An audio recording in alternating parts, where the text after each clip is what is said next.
America, Israel, ఇరాన్‌పై జరుపుతున్నటువంటి దాడులు మరియు Iran చేస్తున్నటువంటి గల్ఫ్ దేశాలలో ప్రతి దాడులలో ఇప్పటి వరకు సంభవించినటువంటి క్యాజువాలిటీస్ గురించి చెప్పుకోవాలనుకుంటే ఇప్పటి వరకు ఒమాన్ తీరంలో ముగ్గురు ఇండియన్స్ చనిపోయారు. 21 మంది గాయపడ్డారు. అట్లాగే 11 మంది ఇజ్రాయేలీలు మరణించారు. 28 మంది గాయపడ్డారు. 11 మంది మిస్సింగ్‌గా రిపోర్ట్ అయింది. ఈ యొక్క డేటా మాగెన్ డేవిడ్ యాక్టమ్ ప్రకారం అనగా ఆయన ఇచ్చినటువంటి రిపోర్ట్ ప్రకారంగా ఇది బయటికొస్తున్నది. అట్లాగే అమెరికన్ సైన్యాలు ఇరాన్ దాడుల్లో 6 మరణించారు. 18 మంది తీవ్రంగా గాయపడ్డారు. అదేవిధంగా ఇరాన్‌లో మృతుల సంఖ్య కూడా నిన్న చెప్పుకున్నట్టుగా 555 కంటే ఇప్పుడు మరింతగా పెరిగినటువంటి పరిస్థితి ఉన్నది. అయితే ఎంత అనేది ఇప్పుడు ఇదమిత్తంగా తెలియరాలేదు.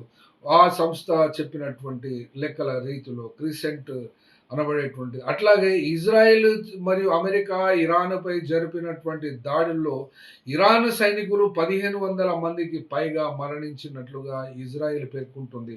అయితే ఇక్కడ మినాబ్ స్కూల్‌లో జరిగినటువంటి ఫస్ట్ ఎయిర్ స్ట్రైక్ వలన 180 మంది పిల్లలు చనిపోయారు.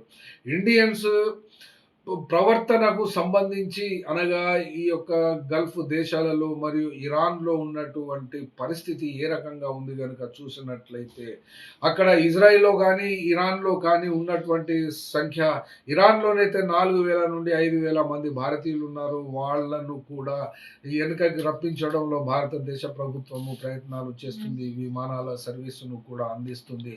ఆ ప్యాకేజీ ఏ రకంగా ఉన్నప్పటికీ విమాన సంస్థలు చేసేటువంటి చార్జెస్ ఏ రకంగా ఆ జోలికైతే పోవడం లేదు.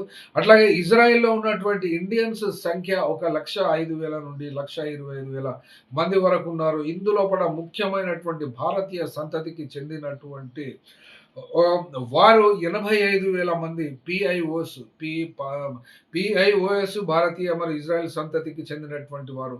ఇందులో కూడా ఈ ఎన్ఆర్ఐస్ ఇప్పుడు ఇండియా నుండి వెళ్ళినటువంటి వాళ్ళు 20,000 నుండి 40,000 మంది వరకు ఎన్ఆర్ఐస్ ఉన్నారు. అయితే ఇక్కడ చెప్పుకోవాల్సినటువంటి అంశము వృద్ధులకు సేవలు చేయడానికి అక్కడ పిల్లలకు, వృద్ధులకు సర్వీస్ ఇవ్వడానికి ఉన్నటువంటి వాళ్ళ సంఖ్య 18,000 మంది ఉన్నారు. కన్‌స్ట్రక్షన్ ఫీల్డ్ అక్కడ ఉంది కాబట్టి కన్‌స్ట్రక్షన్ ఫీల్డ్‌లో ఉన్నారు. 1000 మంది స్టూడెంట్స్ మరియు ఎక్స్‌పర్ట్స్ ఉన్నారు కాబట్టి వీళ్ళ భవిష్యత్తు ఏమిటి అని బడేటువంటి ప్రశ్నకి జవాబు నరేంద్ర మోడీ ప్రధానమంత్రియే చెప్పాలి.